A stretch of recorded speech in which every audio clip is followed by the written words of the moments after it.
Tuh. Alhamdulillah wassalatu wassalamu ala Rasulillah wa ala alihi washabihi ajma'in. Nah, kembali hari ini kita masuk kuliah pendahuluan fisika inti. Hari ini kita masuk topik yang kedua atau materi yang kedua untuk materi sifat-sifat inti.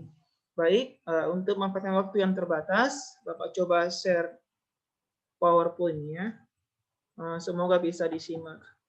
Oh iya, kembali ke diskusi kita tadi di grup itu, tolong cari referensi, cari bukunya ya. Karena yang ngajar langsung saja misalnya ya, Bapak ngajar langsung itu tetap mereka cari apa? Tetap mereka pakai buku, apalagi ngajarnya online seperti ini. Dan tentu saja keteteran karena waktu terbatas, kemudian tentu saja belajar fisika itu seharusnya interaksi langsung ya. Kita menggunakan papan tulis, interaksi dengan pengajarnya itu lebih baik jika dibandingkan ada jarak seperti ini.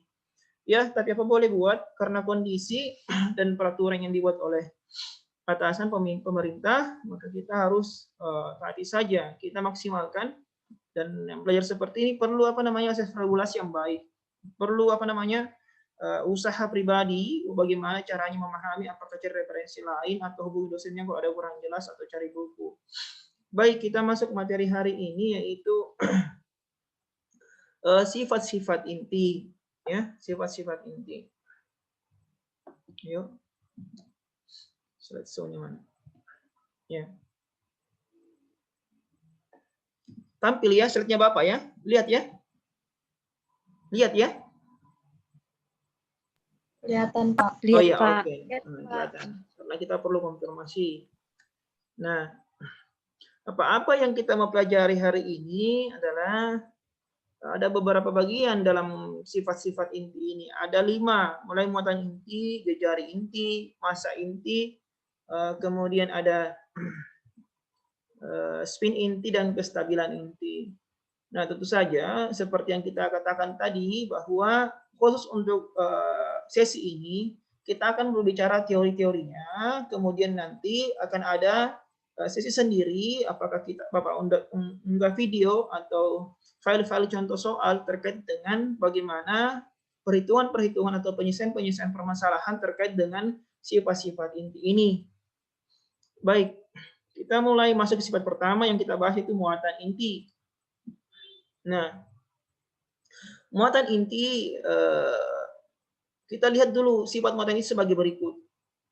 Pertama, muatan inti dideskripsikan dengan jumlah total muatan. Jadi berapa total muatan inti itu, itulah yang disebut dengan muatan inti. Ya. Jadi saya ulang, berapa jumlah total muatan itu yang dimiliki inti, itulah disebut muatan inti. Nah, partikel dasar yang bermuatan listrik positif dalam inti adalah proton. Dan tidak lain merupakan inti atom hidrogen positif dalam inti. Jadi pada dasarnya yang memberi kontribusi muatan inti ya pada inti atom itu adalah proton, karena kita sudah pahami yang lalu di susunan inti bahwa nukleon pendiri inti atom itu adalah proton dan neutron. Kita pahami bahwa proton itu bermuatan positif, sedangkan neutron netral, sehingga yang memberikan muatan inti itu adalah kontribusi dari total proton yang ada dalam inti. Sehingga muatan neto inti, ya ini, muatan neto inti sama dengan plus ZE. Jadi berapa Z-nya dikali muatan elektron atau muatan elementer. Di sini diberi tanda plus karena kita ingin mengambil nilai positif, plus ZE. Ya, jadi bukan nilai elektron betul yang bulat dikasih masuk ya. Nilai yang min 1,602 kali 10 pangkat min 11 kolom, tapi kita menginginkan nilai positif di situ. Jadi berapa Z-nya dikalikan dengan muatan elektron atau plus ZE. Nah, sehingga kita tahu bersama bahwa Z itu menyatakan nomor atom. Z itu menyatakan nomor atom. Jadi kalau kita sudah tahu nomor atom berapa dia, tinggal dikali dengan muatan elektron dan catatan nilainya nilai positif. Ya, masih sederhana kan, masih mudah. Sehingga kalau misalnya kita ambil atom hidrogen atau hidrogen 1, hidrogen 2, hidrogen 3, Semua atom hidrogen, walaupun ada hidrogen satu yang masuk Bapak itu intinya cuma satu nukleon, itu proton. Kalau Bapak katakan hidrogen 2 artinya hidrogen yang punya nukleonnya 2, itu intinya ada proton dan neutron. Sebuah proton dan sebuah neutron. Kalau Bapak katakan hidrogen 3, bahwa itu adalah hidrogen, ya, hidrogen yang dalam intinya ada 3 nukleon, artinya ada 1 protonnya dan 2 neutron, itu hidrogen 3. Sehingga kalau apapun isotopnya, kalau dikatakan hidrogen, pasti muatannya cuma mendistribusi adalah nilai Z saja. Berapa Z-nya? Ya 1. Mau hidrogen 1, mau hidrogen 2, mau hidrogen 3, ya isotop 1, 2, 3-nya hidrogen, tetap yang menjadi pengalih adalah 1 saja, karena protonnya tetap 1. Ya, jangan 2, kalau 2 naik ke helium dia, ya. Itu yang harus dipahami. Jadi saya ulang, jadi misalnya hidrogen itu dicari berapa muatannya, tetap semua adalah 1,602 kali 10 pangkat minus 11 kolom. Meskipun dia adalah hidrogen hidrogen isotop yang berbeda 1, 2 atau 3. Sama dengan helium misalnya. Helium itu punya 2 isotop, helium 3 dan helium 4. Ya, tapi kan tetap sama. Helium itu nomor Z-nya, nomor atomnya itu 2. Artinya tetap dikali 2. Mau helium 4, mau helium 3, tetap dikatakan bahwa dia punya total muatan itu berapa protonnya dikali muatan elementer. Untuk kita orang fisika, ya terkadang kita baca di buku SMA, ya, atau buku-buku SMP dulu atau belajar fisika. Dulu itu kalau mempermudah hitungan itu diberikan muatan berapa kolom, misalnya 1 kolom, 2 kolom, 3 kolom. Perlu dipahami itu tidak ada seperti itu, ya. Perlu dipahami sebagai orang fisika yang seperti itu tidak ada. Yang ada adalah nilai muatan itu kelipatan dari 1,602 kali 10 pangkat minus 19 kolom. Jadi kalau ada soal diketahui misalnya muatannya 6 kolom, 7 kolom, ya dapat nanti buku seperti itu pada dasarnya untuk mempermudah perhitungan anak-anak. Tapi muatan itu adalah kelipatan dari muatan elementer. Ya, Bapak lanjut. Berikutnya, jejari inti. Nah, mendefinisikan secara tepat jari-jari inti atom sama sulitnya seperti untuk menentukan jari-jari sebuah atom.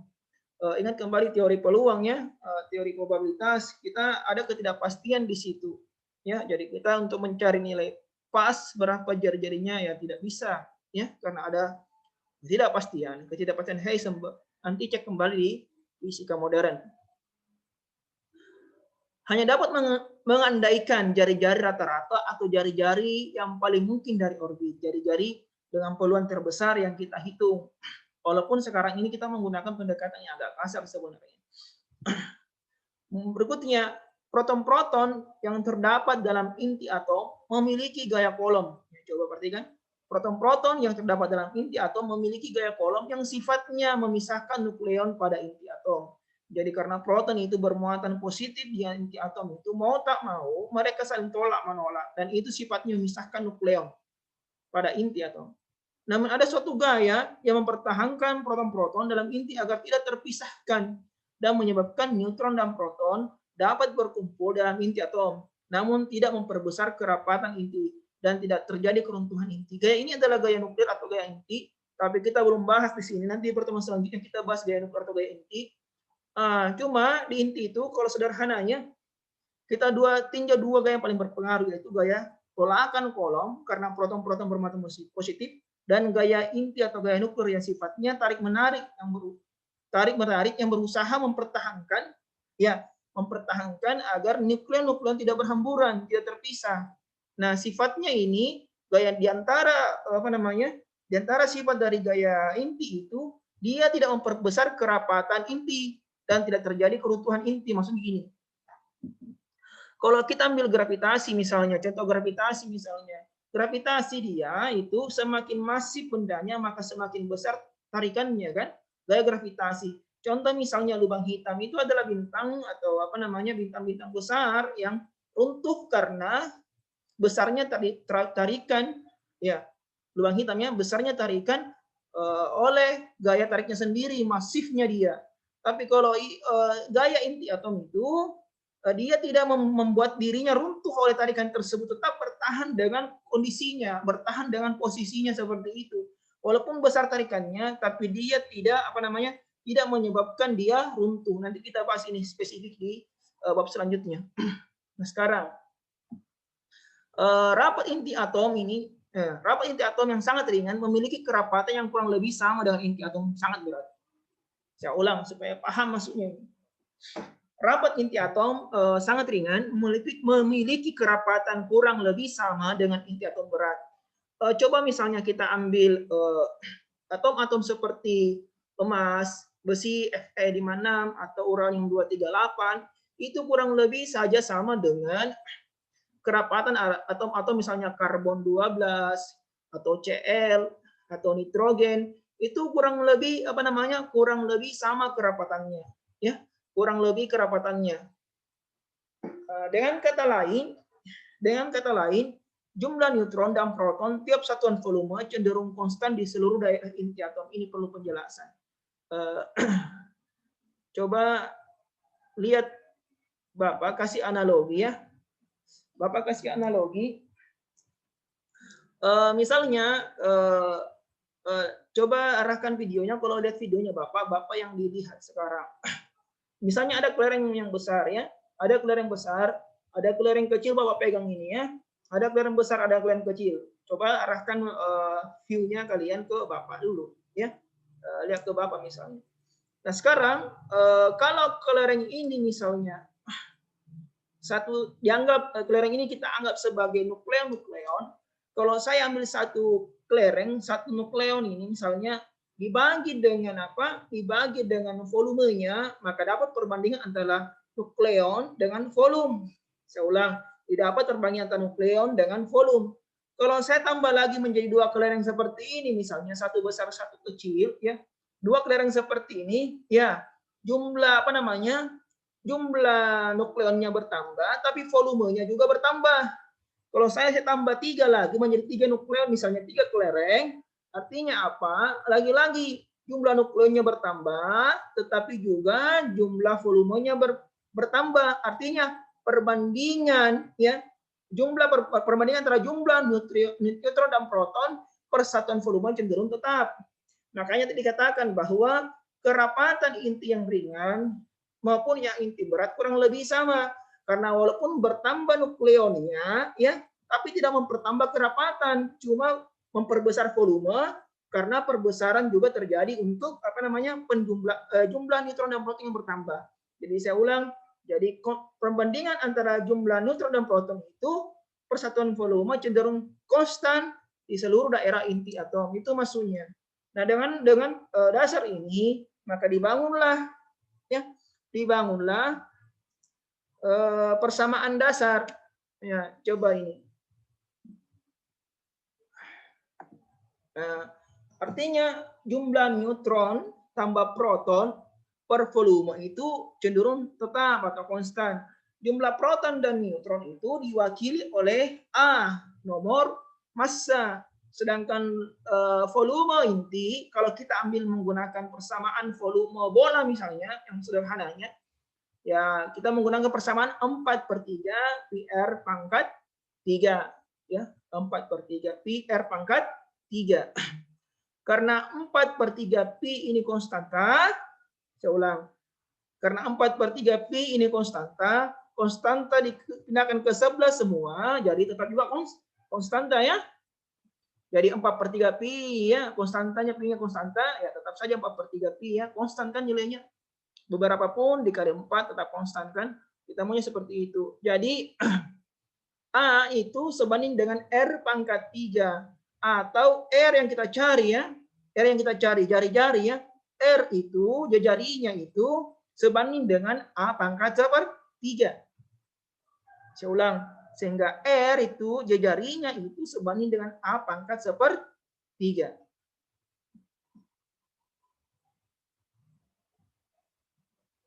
Next.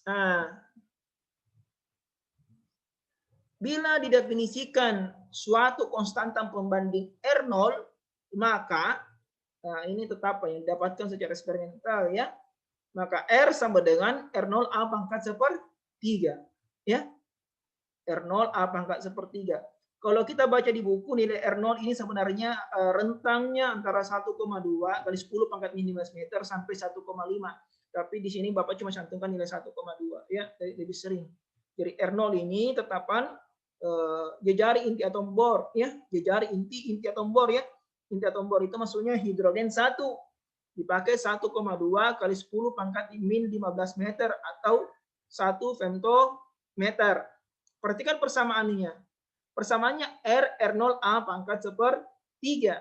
Sehingga kalau kita mau cari ya, kita mau cari jejari intinya, apa yang kita sebut? Kalau kita misalnya ambil helium, saya ulang, ambil helium 4 ya. Maka helium 4 kita sudah tahu bahwa helium A-nya adalah 4. 4 pangkat sepertiga dikali dengan nilai R0 ya, masukkan nilainya. Ambil lagi misalnya Fe56. Fe56 besi 56-nya. Maka ambil A yang nilainya berapa dari Fe56? 56 pangkat sepertiga dikali R0. Dapatlah jari-jarinya ya. Ya. Mudah-mudahan bisa dipahami.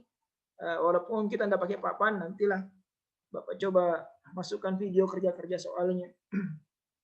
Nah, tambah juga tugas-tugasnya karena ini perlu latihan. Jadi saya ulang. Jadi kalau A-nya kita ketahui, tinggal dipangkat sepertigakan dikali dengan R0. R0-nya 1,2 femtometer. Ya. Berikutnya, massa inti. Nah, pernahkah kita berpikir bagaimana kita tahu massa inti saat ini? Itu kan massa inti itu. Inti atom itu tidak pernah kita lihat itu inti. Bagaimana kita tahu bisa massanya? Nah, itu sangat kecil. Kan seperti itu. Sangat kecil. Jadi timbangan apapun yang kita dibuat manusia tidak bisa mengukur sebenarnya. Maka massa inti pada dasarnya apa? Diukur ya, tidak ditimbang ya. Nah sekarang ada beberapa sifat yang atau penjelasan yang harus Oh kenapa next? Nah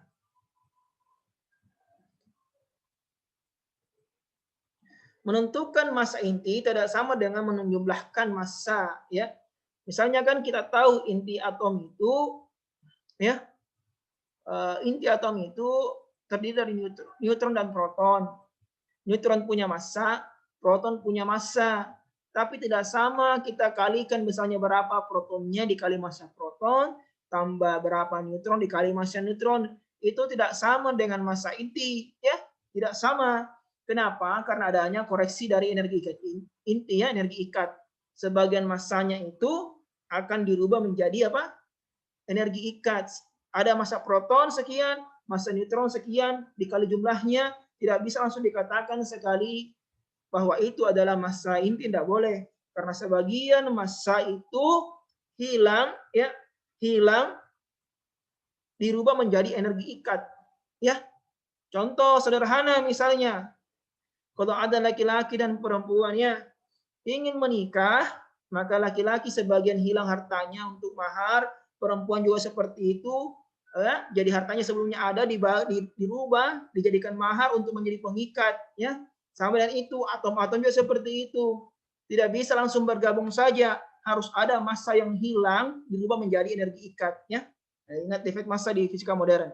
Nanti kita singgung di materi sendiri menghitung energi ikat. Nah, pada atom, massa atom terletak di inti ya. Jadi massa atom itu pada dasarnya masifnya itu terletak di inti atom. Ini pernah kita singgung bahwa satu massa proton saja itu sekitar 200 hampir 200 lah, massa elektron sekitar 1800-an lebih ya. Satu proton, apatah lagi kalau ada massa neutron. Sedangkan massa neutron itu lebih besar dibanding massa proton. Jadi massa atom pada dasarnya itu terletak di inti. Nah, massa atom ditetapkan satuannya ya, satuan massa atom. Ini pernah didapat mungkin di buku-buku fisika SMA. Untuk satuan atom itu massanya tidak menggunakan gram atau kilogram, tapi menggunakan sma ya, atau amu atau mass unit, simbolkan U. Ya, jadi satuan-satuannya massanya itu menggunakan satuan tersendiri karena sangat kecilnya. Kalau kita menggunakan satuan kilogram kerepotan kita. apalagi menggunakan gram ya. Karena ordernya sekitar 10 pangkat berapa min 27 kg untuk protonnya saja ya. Jadi kerepotan. Makanya dibuatkan satuan baru untuk menyatakan itu nanti disetarakan satu amu berapa kilogram misalnya kan. Nah, satu atom mass unit atau satu amu itu didefinisikan ya, definisinya 1/12 massa isotop karbon 12. Jadi ceritanya gini, karbon 12 itu kenapa dipilih karbon 12? Karena karbon 12 itu pas ya dipilih seimbang dia punya apa? Jumlah proton dan neutron. Kan karbon 12 itu ya dia punya proton di inti sebanyak 6 buah proton, di inti juga ada 6 buah neutron ya. Jadi karbon 12. Jadi misalnya karbon 12 punya massa sekian kilogram dibagi 12 itulah kemudian menjadi definisi satu amu. Ya. Makanya kalau kita cek di tabel ya massa atom karbon 12 dalam amu itu persis berapa? 12,00000 ya. Karena massa karbon 12 itu yang dibagi 12 ya. Nah, coba.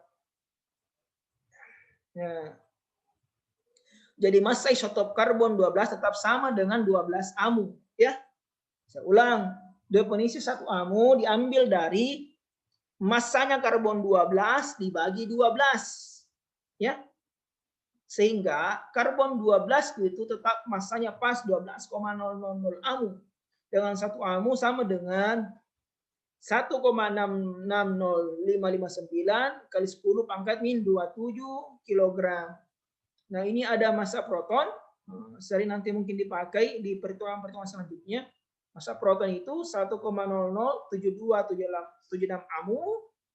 Massa neutron 1,008665 amu. Dan massa elektron 0,00549 amu. Ini akan sering-sering kita pakai nanti di materi-materi berikutnya atau di bab 4 ke atas. Nah, satu amu besarnya 1,66059 kali 10 pangkat min 27 kg atau sama dengan 931,50 meh per C kuadrat. Nah, perlu diingat ya, massa proton tidak sama dengan massa hidrogen 1 ya. Karena massa hidrogen 1 itu, atom hidrogen 1 itu harus dipertimbangkan massa protonnya, massa elektronnya, dan berapa energi ikat atom yang hilang dari perpaduan atau dari pembentukan proton dan elektron. Ya, jadi tidak sama, massa proton tidak sama dengan massa atom hidrogen 1. Berikutnya, jumlah nukleon dalam inti. Ya, jumlah nukleon dalam inti menentukan besarnya massa suatu unsur dan juga menjadi pengelompokan jenis-jenis unsur. Jadi saya ulang, jumlah nukleon atau berapa banyak nukleonnya, apakah proton dan neutronnya itulah kemudian menjadi pengelompokan jenis-jenis unsur. Ada namanya isotop. Isotop adalah unsur yang memiliki nomor atom sama, tapi nomor massanya berbeda. Contoh kita singgung tadi, hidrogen 1, hidrogen 2, hidrogen 3. Ya, walaupun nomor massanya berbeda, yang namanya hidrogen itu ya sama nomor atomnya atau sama jumlah protonnya. Tapi ada hidrogen 2 karena ada tambahan satu neutron di situ, maka dia menjadi hidrogen 2. Kalau hidrogen 3 artinya satu proton di intinya tambah 2 buah neutron menjadi hidrogen 3. Tapi karena jumlah protonnya sama maka tetap dia hidrogen. Sama dengan helium misalnya. Helium punya 2 isotop, helium 3 dan helium 4. Helium nomornya nomor 2. Artinya kalau helium 3, artinya di intinya dia punya 2 proton dan 1 neutron. Kalau helium 4, maka di intinya punya 2 proton dan 2 neutron. Ya, jadi helium selalu nomornya 2.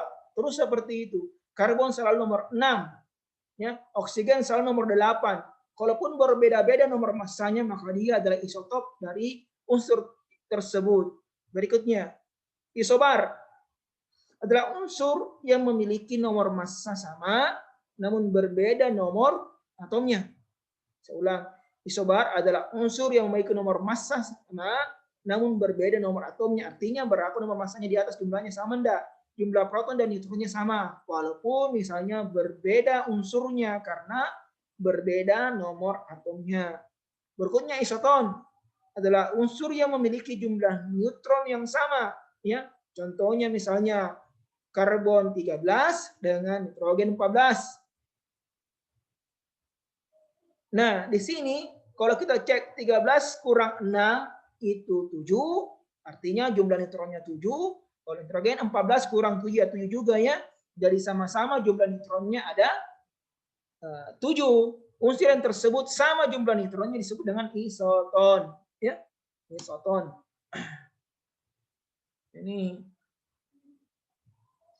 Ini adalah skema dari spektrometer massa atau spektrograf massa. Spektrometer massa atau spektrograf massa itu adalah alat ukur yang digunakan untuk mengukur apa namanya atom-atom atau massa inti atomnya, massa inti atom atau atom-atom. Jadi spektrograf massa yang digunakan untuk mengukurnya. Jadi ada cara menggunakan cara mengetahui massa suatu inti atau atom itu menggunakan administrasi inti, atau menggunakan spektrometer massa, ya. Alat ukur namanya spektrometer massa atau spektrograf massa. Berikutnya, ternyata tinggal 10 menit ya. Selanjutnya, tadi ini ya, kita lihat dulu. Nah, di sini ada berkas ion, ya, ada berkas ion ditembakkan masuk ke dalam selektor kecepatan.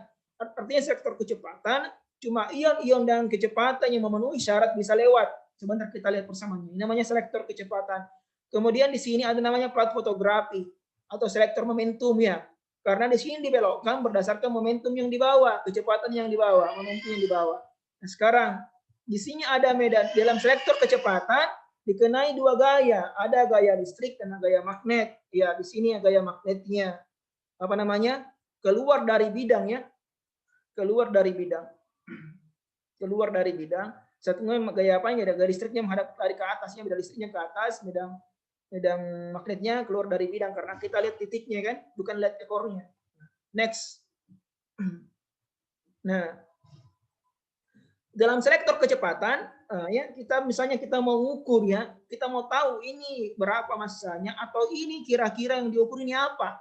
Apakah karbon kah, ataukah helium kah, atau inti besi kah? Itu menggunakan selektor kecepatan, itu menggunakan apa? Spektrograf massa ya, atau spektrometer massa. Dalam selektor kecepatan, ya tadi itu yang kotak kedua ya di tengah-tengah, medan E menyebabkan gaya Q dikali E yang membelokkan ion ke atas, ya. Gaya Q dikali E, gaya listriknya ke atasnya. Medan B, medan magnetnya menimbulkan gaya ke bawah sebesar Q VB. Nah, kita persamakan. Yang bisa lolos syaratnya adalah ketika gaya itu, coba kembali lagi dilihat ya. Mana. Kembali lihat.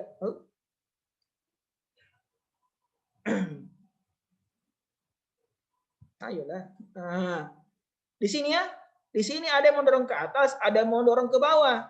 Jadi cuma yang seimbang saja, ya, seimbang saja bisa lolos. Yang seimbang mengalami gaya listrik dan gaya magnet yang bisa lolos. Kalau tidak seimbang dia tahan belok ke atas atau belok ke bawah. Nah, next. Jadi syaratnya adalah Q dikali E sama dengan Q VB. Gaya listriknya nggak sama dengan gaya magnetnya, ya. Gaya listriknya sama dengan gaya magnetnya. Atau kita cari Q-nya hilang, maka V-nya kecepatan diperkenankan harus adalah E per B, ya. E per B. Berikutnya, dalam selektor momentum, ion akan dibelokkan ke plat fotografi. Dalam selektor momentum, ion akan dibelokkan ke plat fotografi oleh medan magnet uniform. Jadi di dalam plat fotografi itu ada juga medan magnet. Dia membelokkan berdasarkan momentum dimilikinya. Makanya sering juga disebut dengan apa? Selektor momentum, karena dibelokkan itu ion-ion dibelokkan berdasarkan momentum yang dia bawa. Persamaan di situ adalah Fs gaya sentripetalnya sama dengan mv kuadrat per r. Nah, dan Fb di situ ada karena ada yang belokkan dalam medan magnet, maka Fb sama dengan Q VB. maka Fs-nya sama dengan Fb, maka diperoleh kalau kita persamakan di atas mv kuadrat per r, ya kita persamakan saja sama dengan QVB, ya harusnya bisa. Nah selanjutnya dipersamakan, ya dipersamakan NV sama dengan QBR. Tadi kan mana tadi? Mana tadilah? Aduh, kenapa kembali jauh sekali? Ayo, mana? Nah ini kan QVB, kalau kita coba lihat sekarang, ya P-nya hilang satu ya, berarti MVR QB atau MV, ya MV sama dengan QBR ya, itu maksudnya. P-nya ada hilang. Nah makanya di sini kita tulis MV sama dengan QBR karena tadi MV kuadrat per R dikali Q dikali B kan, QBV kan, V-nya hilang satu, semua ruas.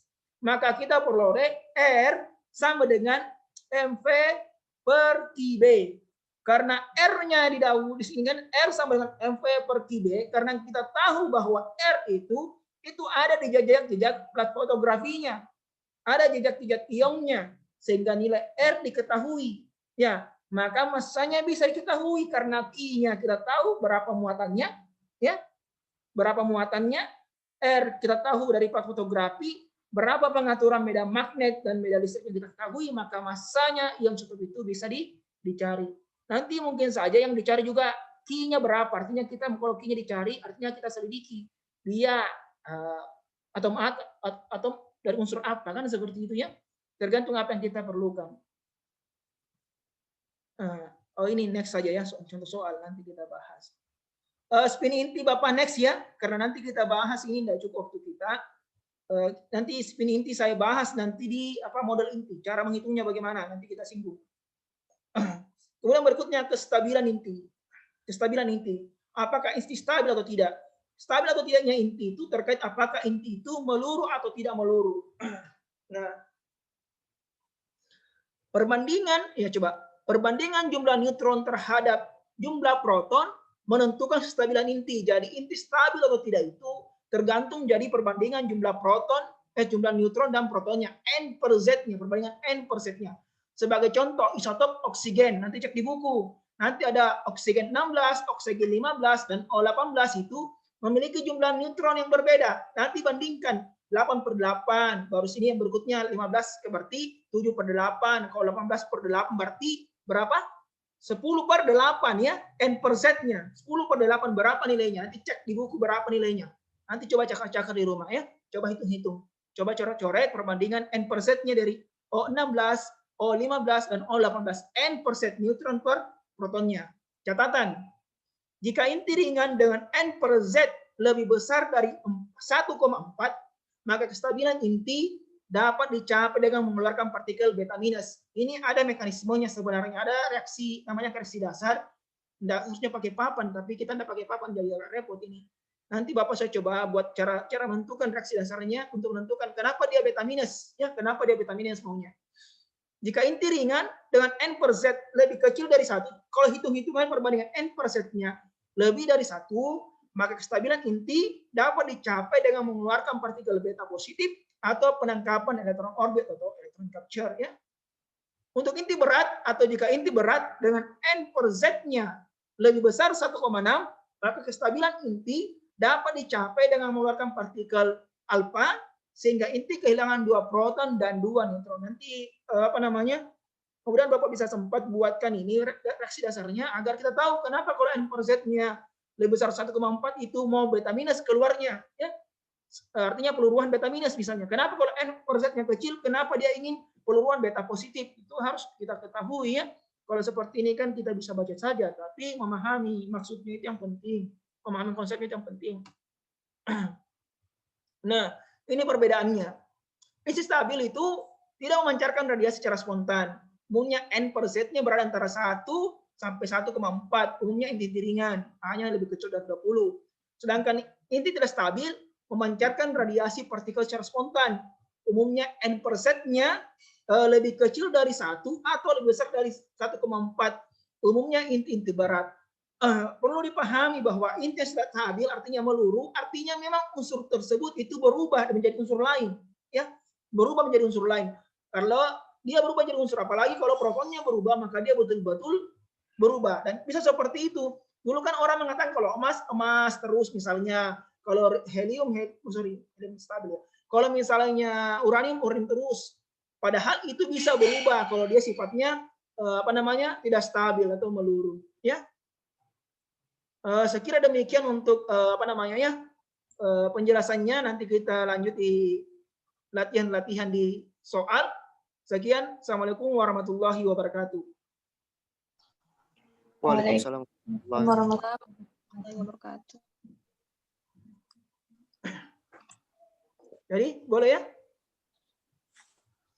Boleh ya? Nah sekarang ada pertanyaan, masih bisa kan ini ada? Waktunya masih bisa kan? Nah sekarang ada pertanyaan? Ada pertanyaan? Ada? Ada pertanyaan?